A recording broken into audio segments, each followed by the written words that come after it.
안녕하세요. 성서와 함께 시간입니다. 저는 여러분과 늘 함께하는 광주 다일교회 김우신 목사입니다. 오늘이 9월 마지막 날이고요. 또 내일은 10월 1일 새로운 날이 또 시작이 되어지네요. 9월도 그렇지만 10월 그러면은 훨씬 더 가을에 들어간 것 같은 느낌이 납니다. 시인들은 이 가을을 노래하죠. 김현승 시인은 가을의 기도, 어떤 분은 가을은 독서의 계절이라 이야기하면서 하나님의 말씀을 읽기에는 더할 나위 없이 좋은 계절이 바로 가을이라 그렇게 이야기를 하기도 합니다. 그래서 저희 교회에서도 이 가을의 신약 성경을 읽고 묵상하고 써보고 또 내 입으로 읽고 내 손으로 쓴 하나님의 말씀을 마음에 새겨서 새겨진 말씀을 조금 더 과일이 연걸어 가듯 우리의 속사람도 우리의 영성도 연걸어가면 좋겠다 하는 마음을 가지고 가을 영성 읽기 관심을 시작해 보았습니다. 쉽지 않은 계절이죠. 또 바쁠 수도 있고 또 코로나로 인해서 답답할 수도 있는데 그러나 이럴 때일수록 하나님의 말씀에 우리의 마음을 두고 살아보는 것, 이건 무척 큰 의미가 있다 여겨지게 됩니다. 그 힘이 우리를 지켜주게 되거든요. 우리가 하나님의 말씀을 소중히 여기면은 하나님의 말씀이 우리를 소중히 여겨주시고, 우리가 하나님의 말씀을 내 안에서 살리면 그 하나님의 말씀이 우리의 영을 살리고 우리의 삶을 용기를 북돋아 주셔서 온전하게 생명의 기운 가지고 살아갈 수 있도록 도와주시는 것, 이것은 분명한 확신이요 믿음인 것 같습니다. 이 계절이 그런 좋은 계절이 되었으면 좋겠습니다. 어떤 분은 가을을 기도와 하나님의 말씀의 독서의 계절 넘어서 침묵하기에 좋은 계절이라 이렇게 표현하신 분도 있네요. 마스크를 써서 어쩔 수 없이 말을 많이 하지 않게도 되겠지만 앞으로 얼마나 더 길어질지 모르는 암담한 코로나의 상황 속에서 깊게 우리 마음을 돌아보고 조용하게 하나님께 주시는 그 세미한 음성을 듣는 것, 그래서 침묵하기에 좋은 계절이 이 가을이면 좋겠다 이렇게 표현하기도 하네요. 저도 공감이 되어지는 말씀입니다. 좀 우리 말을 줄이면 좋을 것 같아요. 지금 말을 하고 있는 저도 좀 줄여야 될 것 같기도 하고요. 그리고 내 속에서 들려주시는 말을 한번 들어보면 어떨까 하는 생각을 해봅니다. 하나님이 우리 마음속에 들려주시는 말씀을 잘 듣는 마음, 그 참 좋잖아요. 또 가을에 낙엽도 사각거리고 또 세상 만물에 변화가 있는 그 소리를 들어보는 것도 괜찮을 것 같아요. 새벽에 일어나면서 벌레 소리도 듣고 또 자연을 통해서 변화의 소리를 주시는 하나님의 또 다른 음성을 우리가 들어볼 수 있으면은 그 가운데서 우리 마음도 깨어나고 영도 깨어날 수 있겠다 하는 생각을 해보게 됩니다. 특별히 가을 저희들이 지내고 있는 이 교회력 절기는 창조절이거든요. 창조절에는 아주 작고 평범한 존재들이 내뿜는 창조자의 숨결을 느끼는 계절이라고 해도 될 수 있을 것 같아요. 하나님의 창조, 그러니까 사람만이 주인이 아니니까요. 하나님의 창조의 모든 피조물들이 내는 그 세미한, 작은, 미세한 소리들을 듣는 계절, 그래서 그 하나님의 창조 세계에 하나의 피조물로서 하나가 되어지고 그 피조물들과 더욱 어울리면서 하나님의 놀라운 손길과 그 솜씨들을 경험해 갈 수 있는 계절, 그 계절이 되었으면 좋겠습니다. 그렇게 잘 보낼 수 있다면 감사가 저절로 나올 것 같아요. 추수감사, 꼭 무엇을 우리들이 생산하고 무엇을 만들었기 때문에 그 열매를 가지고 하나님께 감사하는 것이 아니라 그저 존재 자체 속에서 우리들이 하나님께 영광을 돌리며 감사할 수 있는 그 마음, 그 마음은 이 가을을 어떻게 잘 보내느냐, 이 가을에 하나님과 더욱더 긴밀하게 있다, 주님과 깊은 교감을 나누느냐에 따라 달려있다 싶기도 합니다. 그런 마음을 가지고 이 가을은 기도와 하나님의 말씀과 침묵을 통해서 듣게 되고 느껴지게 된 하나님의 손길과 마음길을 마음에 두고 감사가 가득한 귀한 계절로 살아가시기를 바랍니다.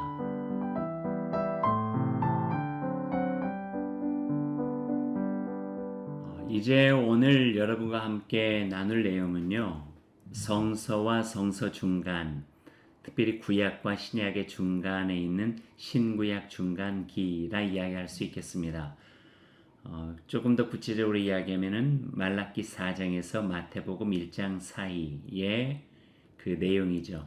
어떤 분은 침묵의 시간이라고도 해요. 그 침묵이 꽤 길어요. 시대적으로 보면 한 400년 정도 되니까요.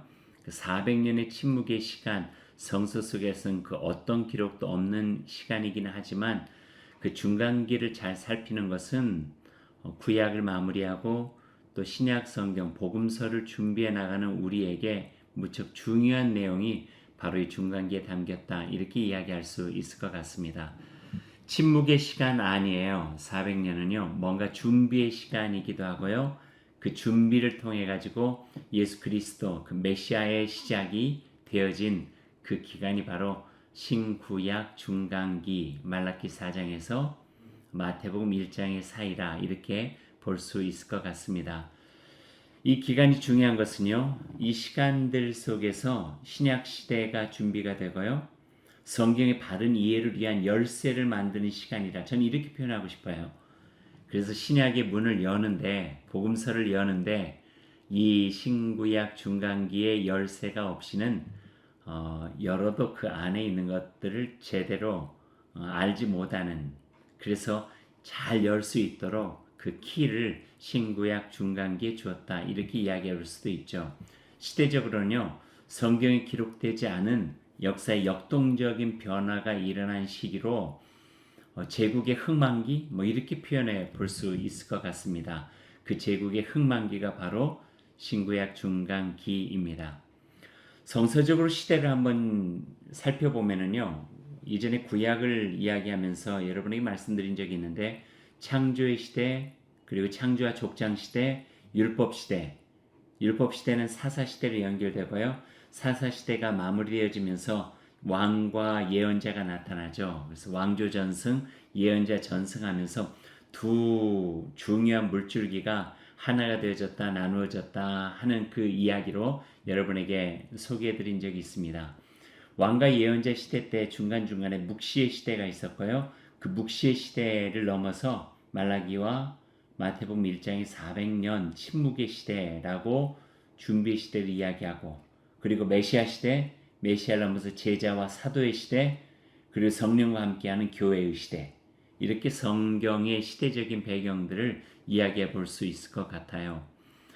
이 시대는 또 역사 속에서 이렇게 표현해 볼 수도 있죠. 달리 말하면은요, 성서의 예언서를 중심으로 되어졌던 데가 바벨론 제국 시대거든요. 물론 이전에 아수르와 시리아의 시대도 있었지만, 아수르에서 바벨론 시대로 건너가고, 바벨론 시대는 메데, 그리고 바사, 페르시아 시대로 건너가게 돼요. 그렇게 이어졌던 페르시아 시대는 헬라, 그리스 시대로 연결되고, 마치 세계사 공부하는 것 같죠?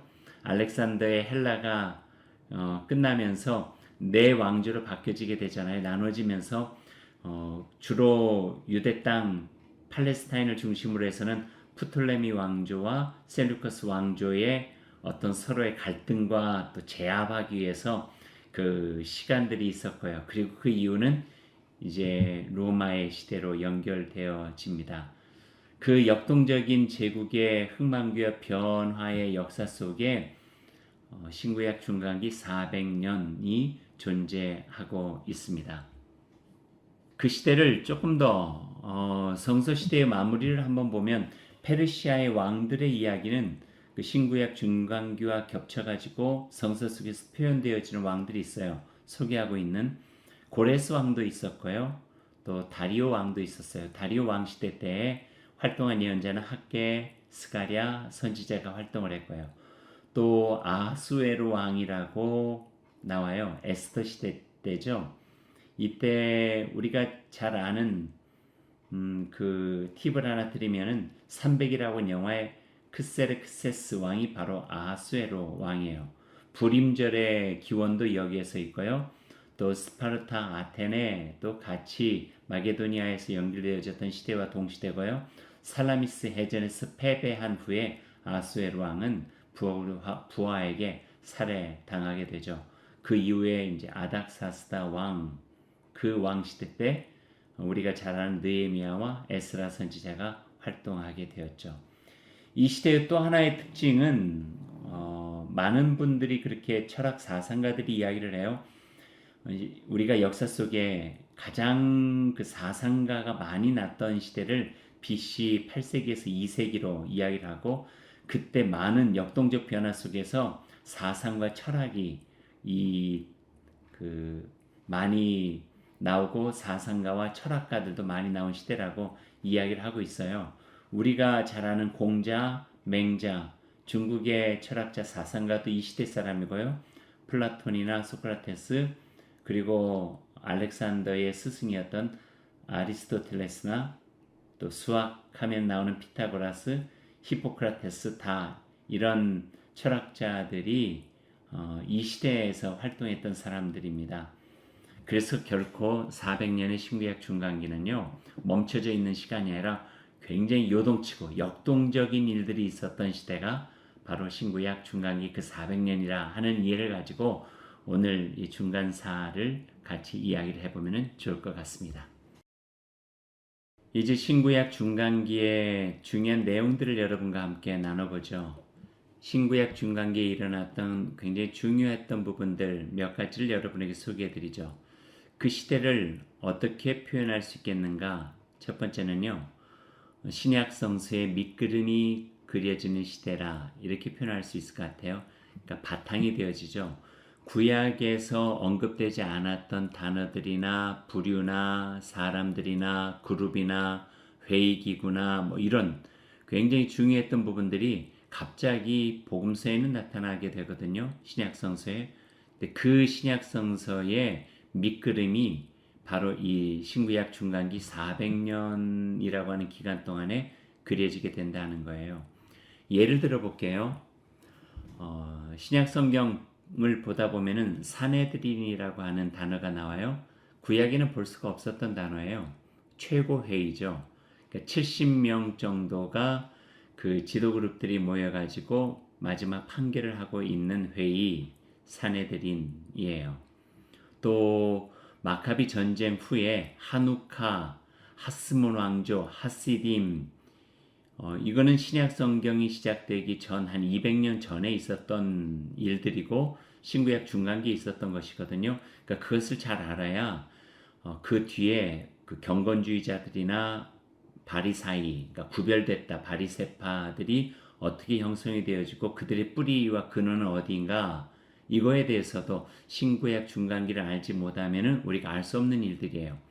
또 사두개파라고 하는 그 그룹들이 그 복음서와 신약 성경에 나오는데 사두개파, 사독 계열의 사람들 뭐 이런 의미가 되어져요. 헬라파고요. 실권을 잡았던 사람들이 바로 사두개파였어요. 매우 정치적이었고요. 또 바리새파라고 이야기하죠. 바리새인, 바리새파, 하시딤 경건주의자들 중심으로 해서 말씀 복원운동, 말씀 회복운동, 율법 회복운동을 했던 사람들이 바로 바리새파들이었어요. 시작은 굉장히 좋았어요. 근데 그게 나중에 각질 끼듯이 굳어져 가면서 외식과 가식의 어떤 그런 모습으로 예수님에게 질타를 많이 받았던 이들이 바로 바리새파였죠. SNF파라고 하는 사람들도 있었어요. 쿰란 공동체에서 말씀을 쓰던 사람들이고 세속에서 떠나서 자신들만 공동체를 이루면서 적어도 정결한 운동들을 해 나가야 된다 하는 은사 신비주의자들이라고 이야기할 수도 있을 것 같아요.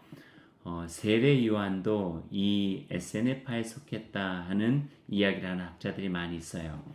또 하나 우리가 잘 알고 있는 열심당 있죠. 젤로 시작하는 열심당인데 로마의 어떤 제국주의적인 통치를 힘으로 이겨내야 한다고 하는 독립주의자들이 열심당이었어요.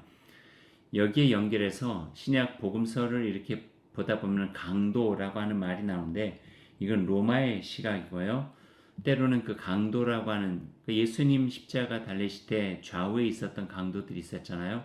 또 바라바라고 하는 예수님 대신에 풀려 나왔던 사람도 알고 있고요.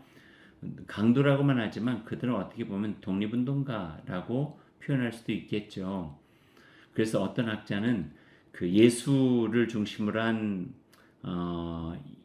하나님의 구원, 평화의 구원보다는 이 바라바를 통해서 무장 독립 운동들을 유대 백성들도 원했던 것이다. 뭐 이렇게 표현하기도 해요. 이런 내용들을 신구약 중간기를 알지 못하면은 이 신약 성서의 밑그림이 되어지는 이들에 대해서 우리가 알 수 없게 되어지죠. 예수님은 누구일까? 에세네파와 조금 가까웠어요. 세례 요한에게 세례를 받은 거 보면은요.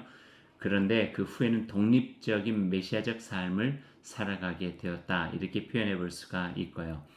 하시딤계는 율법을 중심으로 하는 바리새파로 이어져 가게 됐고요. 특별히 하시딤 헤세드, 인애, 충절, 신의, 우정, 경건, 또 인애 이런 것들을 굉장히 중심으로 활동했던 사람들을 하시딤이라고 이야기를 할 수 있죠. 이들에게서 이 바리새 운동도 연결이 되어졌고요. 또 경건주의, 세속주의에 물들지 않고 권력도 탐하지 않고 신앙으로 살려고 하는 사람들이었는데 끝까지 가지 못했던 것들이 좀 안타까움도 있습니다. 사두개파 오경만 인정하는 이들이에요. 모세 오경, 창출, 레민신, 창세기, 출애굽기, 레위기, 민수기, 신명기만 인정을 해요. 부활에 대해서는 부인했고요. 천사나 영을 믿지 않았어요. 이들이 바로 사두개인이에요. 그래서 바로 바리새파와 사두개인들은 서로 생각이 달랐고 이론이 달랐고 정파가 달랐기 때문에 하나가 되기 어려웠는데 어떻게 예수님을 죽이는 데에만 서로가 짝짝꿍이 돼가지고 하나가 돼서 힘을 합쳤던 모습들도 우리가 보게 됩니다. 말하자면 현실적 이익을 위해서 하나가 된 것이죠. 현실적으로 무엇인가 자기에게 이득이 되겠다 그러면 서로 다른 정파에도 얼마든지 하나가 될 수 있었다 이렇게 볼 수가 있을 것 같아요. 후에 예루살렘 성전이 무너지게 되잖아요. 성전이 무너지고 난 다음에 사두개인들은 발판이 없어졌고 바리새인들은 그 율법을 중심으로 지나치게 해석을 해서 사람을 못 살게 했던 부분들도 우리가 보게 됩니다. 신구약 중간에 있어서 굉장히 중요한 어떤 역사적 사건 하나를 우리가 알아야 돼요. 그건 바로 마카비 전쟁, 마카베오 전쟁이라고 말하는 사건이에요. 그 사건을 길게 설명할 수는 없겠지만 이런 거예요. 셀류커스 왕조가 신흥 로마 세력과 맞붙어서 전쟁을 해요. 셀류커스 왕조는 예전 헬라, 그리스에 속한 왕조거든요. 그러다가 전쟁을 통해서 져요. 전쟁에서 패한 셀류커스 왕조가 로마에 엄청난 전쟁 보상금을 물어야만 했어요. 그래서 그 보상금을 마련하기 위해서 예루살렘과 이스라엘에서 값나가는 것들 빼앗기 시작하는데 그 빼앗은 값나가는 거 뭐가 있겠어요? 성전 집기들이겠죠. 그러니까 그 집기를 빼앗아 가기 위해서 유대와 갈등을 이루게 되고 갈등 속에서 유대를 더 핍박하고 박해를 하게 돼요. 그래서 예루살렘 성전을 아주 함부로 하게 되기도 하고요. 거기에 막 믿기지 않을 만큼 모욕적인 일들도 많이 하는 그 모습들이 마카비 그 시대에 있었어요. 그래서 그것을 참지 못하여서 독립운동을 하고 유대 신앙을 지키려는 목숨 건 전쟁이 시작되는데 그것이 바로 마카비 형제들 중심으로 한 마카비 전쟁이에요. 마카베오 전쟁 이렇게 말할 수도 있겠죠. 그 아버지와 아래 형제들이 다 해서 그냥 맞붙어서 싸워서는 안 되니까 너무나도 힘이 열세니까 게릴라 전들 통해 가지고 조금씩 해서 나중에 예루살렘 그 성전을 회복하게 되는 것. 이게 바로 마카비 전쟁이라고 이야기를 합니다. 이스라엘 백성들은요, 이걸 굉장히 큰 일로 시작해요. 왜냐하면 유대 땅을 회복하고 예루살렘 성전을 회복했거든요. 그래서 그날을 하누카, 새로운 날이 시작되어졌다. 해피 하누카, 새해와 같다. 이렇게 지키기도 하는 것이 바로 이 마카베오 전쟁을 통해서 이루어진 사건이다 볼 수가 있을 것 같습니다. 이제 또 한 가지 신구약 중간기를 어떻게 볼 것인가. 신약 성경의 밑그림이 되어진 시대가 첫 번째라면 두 번째는요. 유대교가 형성된 시대라고 볼 수 있을 것 같아요. 어느 정도의 부분들은 성경에 나와 있어요. 포로 이후에 70년 또는 100년 이후에 다시 복귀하잖아요. 귀향하죠. 귀향해서 스룹바벨의 성전도 지어지고 느헤미야가 성벽도 완성되어지고 에스라의 말씀 복원 운동을 통해 가지고 조금씩 틀을 잡게 되죠. 근데 유대교가 형성이 되어진 기초는 포로기였어요. 성전이 없는 시대에 하나님 말씀 중심의 회당 중심의 신앙이 포로기 안에 있었고 그 포로기 동안에 성전도 회복되어졌고 예루살렘 성벽도 재건됐지만 그 포로기 동안 가장 열악하고 어두운 시대 속에서 만난 하나님을 향한 신앙의 그 회복 운동들이 유대교라고 하는 종교로 형성이 되어지게 되죠. 유대교라고 말할 수 있었던 것은 유다 지파를 중심으로 해서 형성된 종교라고 해도 될 것 같아요. 기억나세요? 그 솔로몬의 아들이었던 르호보암 시대에 둘로 나라가 나눠지게 되잖아요. 그래서 엄밀히 따지면은요 남북조 시대예요. 남한국과 북한국 시대예요. 근데 북한국이 조금 더 일찍 멸망했기 때문에 그 중심이 남한국이 되어지고 바벨론 포로도 남한국에 있는 유다 백성들이 가게 되고 회복도 다시 귀향도 남한국 중심을 하다 보니까 그 다음에 형성된 종교를 이스라엘 종교라기보다는 유대교라고 이야기를 하기도 해요. 그 유대교 말하자면은 북왕국 10지파가 아닌 남왕국의 2지파 중에 유다 지파를 중심으로 해서 형성된 새로운 신앙 종교 유대교가 되어지는 거죠. 그래서 유대교가 가지고 있는 특징들을 잘 볼 때 그 유대교가 복음서에 있는 그 우리가 성경에서 볼 수 있는 종교적인 특징으로 나타나게 되는 그 모습을 우리가 보게 되어집니다. 지금 우리가 21세기의 유다인들, 그러니까 이스라엘 백성들이죠. 이스라엘 백성들이 가지고 있는 종교는요. 엄밀히 따지면 유대교예요. 그러니까 주이시라고 이야기를 하잖아요. 유대인이라고 이야기하기도 하고요. 그 12지파 중에 유다 지파가 중심이 되어져 새롭게 형성된 이스라엘이라고 하는 나라예요. 그리고 그들이 갖고 있는 신앙인 유다 신앙, 유대교 신앙이라고 표현하는 것이 훨씬 더 명확할 것 같아요. 그 한계를 뛰어넘어서 하나님께서 그 이스라엘 백성을 통해서 세우고자 하셨던 그 신앙, 신의 산에 모세를 통해서 하나님께 주신 율법, 그 율법 속에 담겨져 있는 정말 고유한 신앙의 정신과 그 의미를 예수님께서는 회복해 나가신 거죠.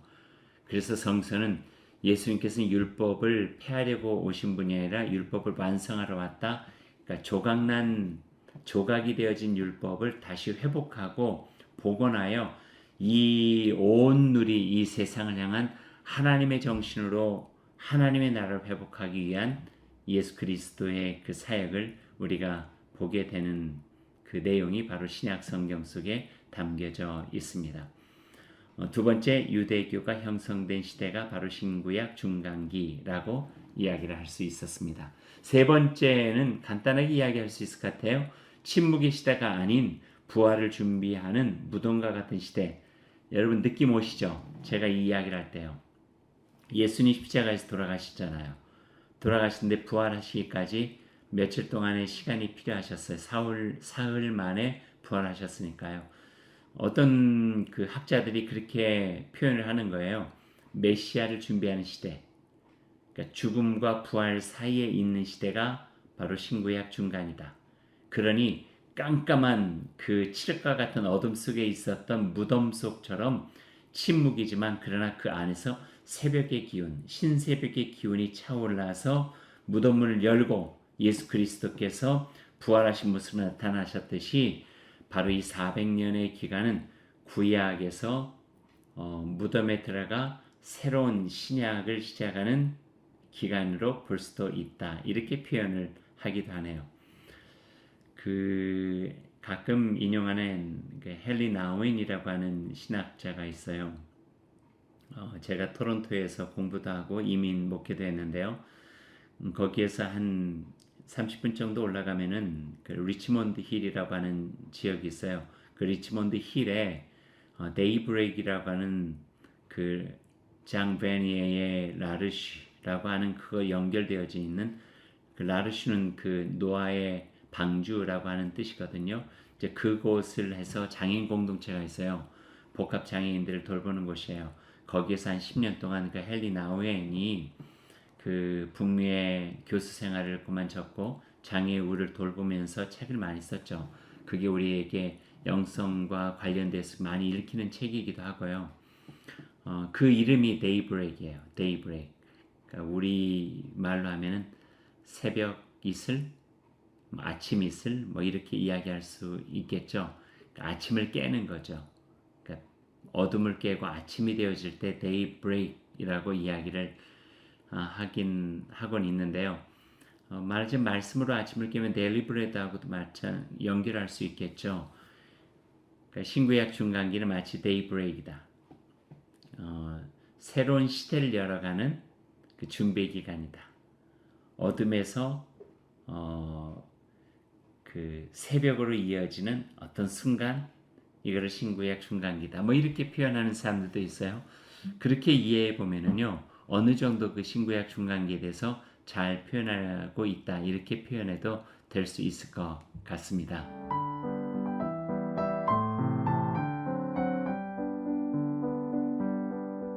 그 역사적인 배경에 대해서 조금만 더 이야기를 해보죠. 말씀드렸죠. 페르시아 시대는 기원전 400년에서 331년이거든요. 그리고 헬라 시대로 연결돼요. 헬라 시대는 생각보다 훨씬 더 길었어요. 331년에서 기원전 63년까지니까요. 그리고 로마 시대를 63년에서부터 이렇게 이어지면은 페르시아, 헬라, 그리스, 로마가 신구약 중간기에 있었던 제국들이다 볼 수 있죠. 그 시대의 그 성서의 흐름들을 조금 보면은요, 바벨론 포로 시대가 어느 정도 이렇게 끝나요. 그리고 70년 종살이를 마무리를 하죠. 그리고 시대가 바뀌어서 바벨론에서 페르시아로 가면서 고레스 왕의 칙령을 통해 이스라엘 백성들의 귀한 명령이 이루어져요. 귀한 명령이라고 하는 것은 돌아가라가 아니라 돌아가도 좋다예요. 그러니까 선택을 할 수 있도록 한 거죠. 그로 인해서 세 부류로 나눠지게 돼요. 첫 번째는 돌아간 사람이에요. 유대 땅 예루살렘으로 돌아간 귀한 한 사람이죠. 또 한 부류는 남은 사람이에요. 다니엘 같은 사람은 남은 사람이었어요. 니에미야 같은 사람은 돌아간 사람, 에스라 돌아간 사람, 뭐 이렇게 돌아간 사람도 있고요. 또 한 부류는 포로가 되지 않은 사람들이에요. 가나안 땅에 원래 살고 있었던 사람들이죠. 가나안 거민이라고도 하고 나중에 사마리아 사람이라고 명명하기도 했던데요. 이렇게 세 부류들이 있어요. 유대 땅에서 그래서 갈등이 일어나는 거예요. 바벨론 포로 기간 중에 이 세 부류의 사람들이 있다 보니까 돌아간 사람, 그곳에 있던 사람들 특히 그들이 서로 갈등을 가져요. 그래서 예루살렘 성전을 짓는 것도 그렇고 성벽 완성하는 것도 그렇고 그 가운데 방해하기도 하고 지으려고 애쓰기도 하고 그러다 보니까 짓다가 멈추기도 하고 또 다시 재건하기도 하고 이런 부분들이 계속 있게 되어져요. 또 신앙으로 세워가는 정신적인 부분도 마찬가지예요. 지난날 나라 멸망의 원인이 하나님 향한 불순종이고 우상 숭배였다 생각하다 보니까 돌아간 사람들은 이방인들과 결혼했던 것이 거룩함을 손상했다 하여 이방인들과 다 떨어지게 되고 이방인과 결혼한 사람들을 정죄하기 시작해요. 근데 그 가나안 거민으로 남아있던 사람들은요, 다 끌려가고 난 다음에 있는 사람들과 함께 결혼을 하기도 하잖아요. 그러니까 거기에 대한 갈등들도 꽤 많이 있었던 것이 그 시대적인 특징이었어요. 그럴 수 있었던 것은 세 차례 귀환이 이루어지게 되는데 대략 한 5만 명 정도가 귀환을 해요. 그 중에 4,229명이 제사장들이었어요. 그 제사장들은 성전에서 일하는 사람들이고 하나님 향한 신앙의 복원과 재건을 해야지만 되는 사람들이에요. 더욱더 종교적인 신심이 강했던 사람들이니까요. 그래서 그들은 돌아가자마자 유대에 남아있던 사람들에게 다시 자신들이 가져간 돈들과 그들의 돈들을 모아가지고 새로운 유대 신앙의 나라를 건설하려고 했던 거예요. 그러니까 가장 중심에 예루살렘 성전 회복, 그래서 스룹바벨 성전을 복원하게 되죠. 학개와 스가랴 선지자가 그 주축이 되어졌고요. 그때 그 가나안 거민들의 방해로 그 여러 가지 어려움도 있었지만 끝내는 그 성전을 재건하게 되어졌어요. 또 하나 에스라 중심으로 해서 말씀 회복 운동이 일어나요. 457년경부터 3차 귀환이 이루어지고 귀환한 1700명을 중심으로 해서 예루살렘 성전 집기, 많은 빼앗긴 이스라엘 물건들을 되찾아서 성전을 채워나가고 말씀 회복 운동을 집중적으로 해왔던 시기가 바로 그 시기였어요. 그래서 그 시기에 활동했던 사람들이 이제 에스라, 학개, 스가랴, 느헤미야, 성전의 마지막에 있었던 선지자들도 그 신구약 중간기로 연결시켜주는 중요한 인물들이고 또 하나님 나라, 하나님의 백성으로 면모를 갖추게 했던 이들이다. 이렇게 표현할 수 있을 것 같아요.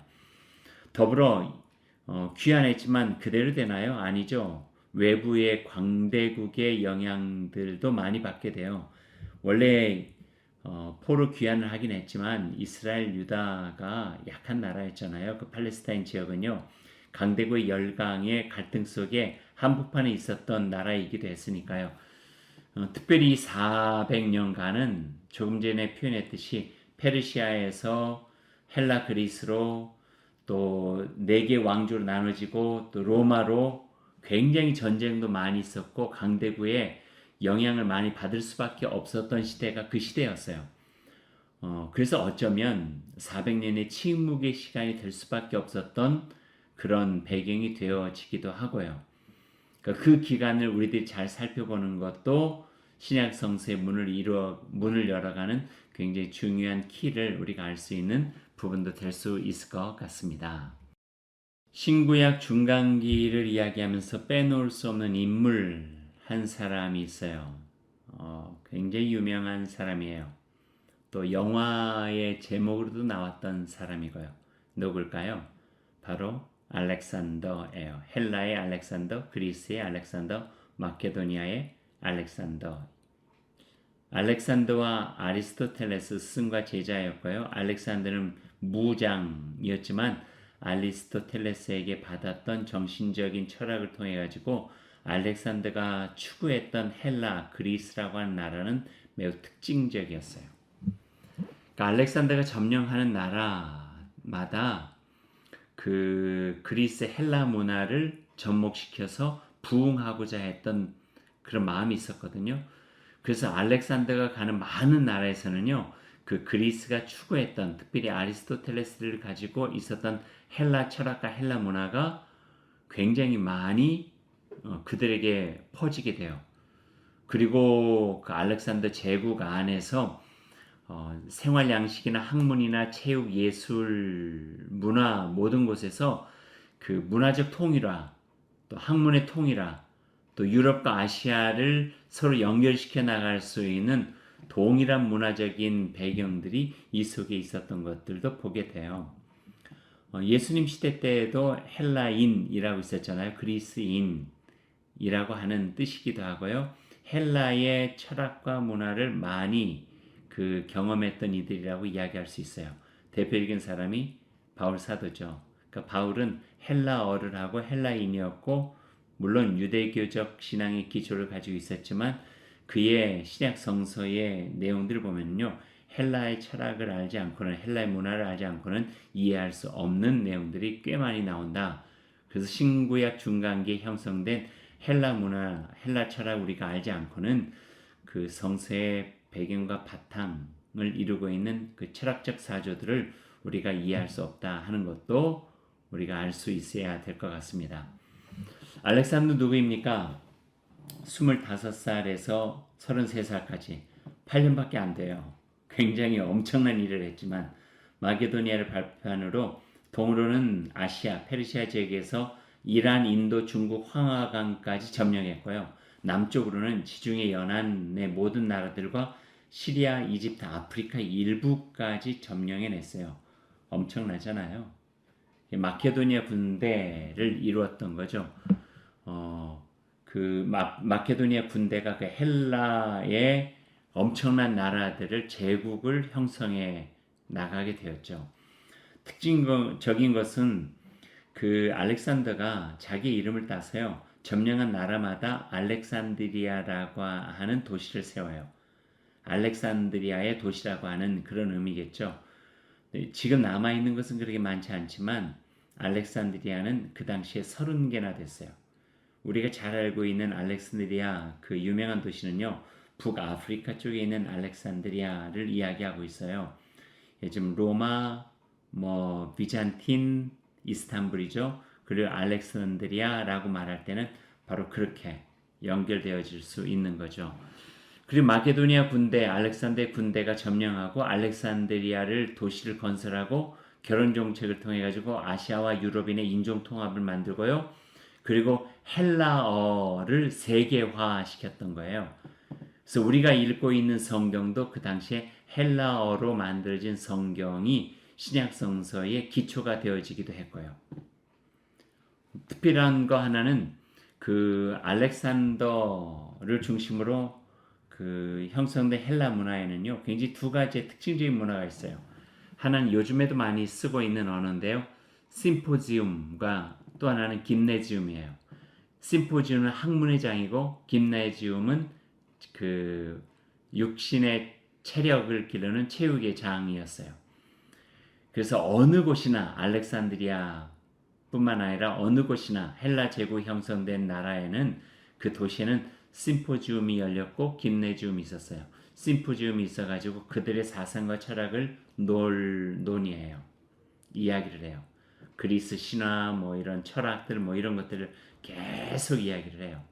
그래서 그 시대의 그림들을 보면은요, 아고라라고 하는 어떤 광장에서 아크로폴리스죠. 그런 데서 심포지움을 열어가지고 서로의 생각들을 같이 이야기했던 것들이 많이 있고, 그 짐나지움이라고 하는 데서는 그 운동을 해요. 체력을 하여튼 쌓는 이런 일들을 많이 하는 거예요.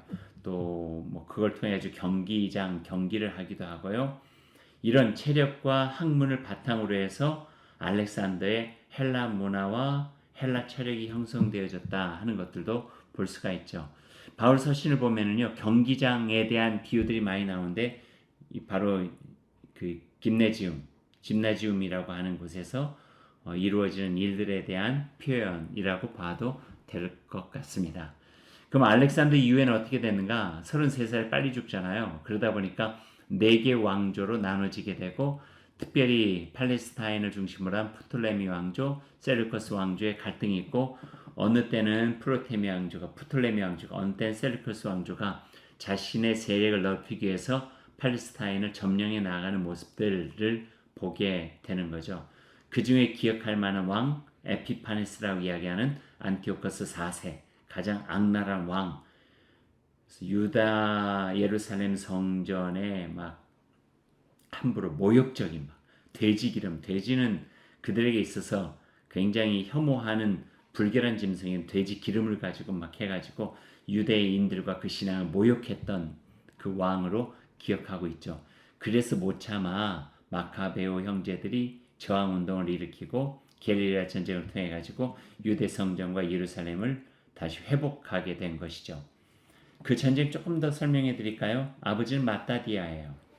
예루살렘과 요파 사이 모딘이라고 하는 곳에서 강요받은 잘못된 제사 거부하고 산으로 들어가죠. 가족들과 함께. 거기에서 게릴라를 형성하고 뜻을 같이 하는 사람들과 게릴라전을 이루게 되어지는 거예요. 그 중심에 5 아들이 있었어요. 그 마카비 형제라고 하는 요한, 시몬, 유다, 엘라살, 요나단, 그리고 그를 지지하고 있는 그룹들이 모여가지고 그 게릴라 전쟁을 계속적으로 했고 그들을 중심으로 해서 주어졌던 이름이 하시딤, 경건주의 운동이었어요. 그리고 나중에 유다 마카비우스가 예루살렘 중급해서 164년 기원 전이에요. 성전을 회복하게 되는데 그 회복한 날이 바로 하누카, 해피 하누카, 성전 회복되어졌다. 그래서 성전의 촛대 불을 밝히고 그리고 기념을 하고 있는 날입니다. 그때부터는 유다의 독립과 그 자치 시기를 갖게 되어져요. 물론 로마의 속국이 되어지긴 했지만 유다가 자체적인 그 정치적인 어떤 그런 권한을 가지고 로마에 대항하지만 않으면 어느 정도 신앙생활도 할 수 있는 그런 모습으로 형성이 되어지게 되죠. 그리고 그 모습이 바로 신약 성경까지 연결이 되어집니다. 그리고 그런 상황 속에 예수 그리스도가 탄생하게 되어졌어요. 이제 오늘의 에피소드 신구약 중간기를 마무리하겠습니다. 오늘의 마무리는 시작과 같이 가을로 마무리하겠습니다. 가을은 좋은 계절입니다. 깊이 있는 기도를 통해서 하나님과 마음을 나누기 좋은 계절입니다. 가을은 말씀의 계절이죠.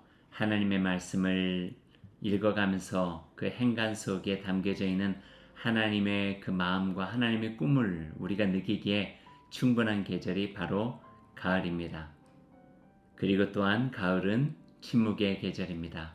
마스크를 쓰고는 있지만 나의 말을 조금 줄이고 미세하게, 섬세하게, 아주 조용히 우리에게 창조의 자연을 통해서 하나님께서 전해주시고 들려주시는 하나님의 음성을 듣는 계절이 바로 가을입니다.